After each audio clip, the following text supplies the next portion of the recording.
একবার এক গ্রামে রাশেদ নামে এক যুবক থাকত। সে গরিব হলেও ছিল সৎ আর আমানতদার। একদিন বাজার থেকে ফেরার পথে রাশেদ একটি থলি পেল। থলির ভেতর ছিল সোনার মুদ্রা। চারপাশে কেউ ছিল না। সে চাইলে চুপচাপ রেখে দিতে পারত, কিন্তু সে সঙ্গে সঙ্গে মনে করল, এটা আমার নয়, এটা আমানত। কিয়ামতের দিন আল্লাহ এ ব্যাপারে প্রশ্ন করবেন।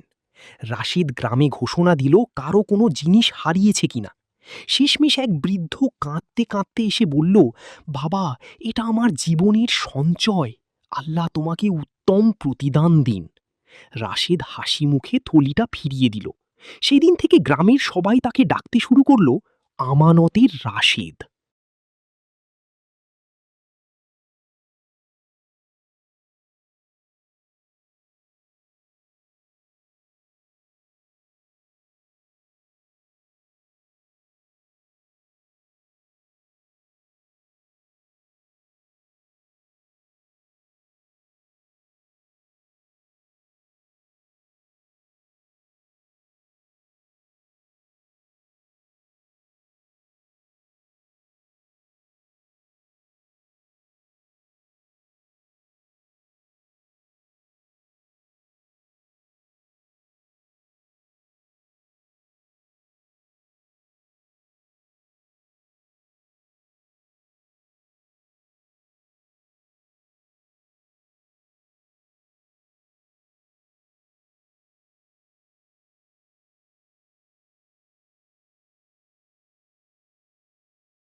প্রতিদিন ফজরের নামাজের পর এক বৃদ্ধকে কবরস্থানের দিকে যেতে দেখা যেত। গ্রামের মানুষ ভাবত হয়তো সেখানে তার কোনো আত্মীয় শুয়ে আছে, কিন্তু কেউ আসল কারণ জানত না। একদিন সেই বৃদ্ধ ইন্তেকাল করলেন। তখন তার ছেলেই একটি সত্য প্রকাশ করল। সে বলল, বাবা প্রতিদিন কবরস্থানে গিয়ে অপরিচিত মৃত মুসলমানদের জন্য দোয়া করতেন। গ্রামের মানুষ স্তব্ধ হয়ে গেল।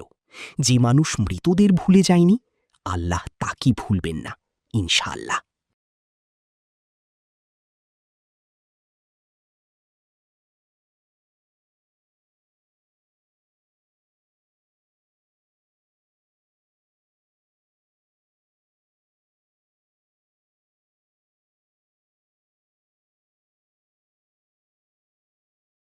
এক ব্যক্তি রাতে ঘুমাতে যাচ্ছিল। হঠাৎ তার দরজায় কড়া নাড়ার শব্দ হলো। দরজা খুলতেই সে যা দেখল, তাতে তার শরীর কেঁপে উঠল। লোকটি দেখল দরজার সামনে দাঁড়িয়ে আছে তার মারা যাওয়া এক বন্ধু। তার মুখ শুকিয়ে গেল। বন্ধুটি বলল, আমি তোমার কাছে একটি বার্তা নিয়ে এসেছি। লোকটি কাঁপা কণ্ঠে জিজ্ঞেস করল, বন্ধুটি বলল, কাল থেকে নামাজ শুরু তওবা করব। আমি সেই কালের অপেক্ষায় আজ কবরে শুয়ে এই কথা বলেই সে অদৃশ্য হয়ে গেল। লোকটি ঘুম ভেঙে উঠে বুঝতে পারল, এটি ছিল একটি স্বপ্ন। কিন্তু সেই স্বপ্ন তার জীবন বদলে দিয়েছিল। সেদিন থেকেই সে নামাজ এবং তওবায় ফিরে এলো। শেষ কথা, অনেকেই তওবা করতে চায়, কিন্তু সবাই তওবা করার সুযোগ পায় না।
প্রতিদিন ফজরের নামাজের পর এক বৃদ্ধকে কবরস্থানের দিকে যেতে দেখা যেত।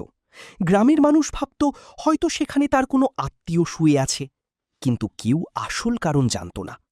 একদিন সেই বৃদ্ধ ইন্তেকাল করলেন। তখন তার ছেলেই একটি সত্য প্রকাশ করল। সে বলল, বাবা প্রতিদিন কবরস্থানে গিয়ে অপরিচিত মৃত মুসলমানদের জন্য দোয়া করতেন। গ্রামের মানুষ স্তব্ধ হয়ে গেল।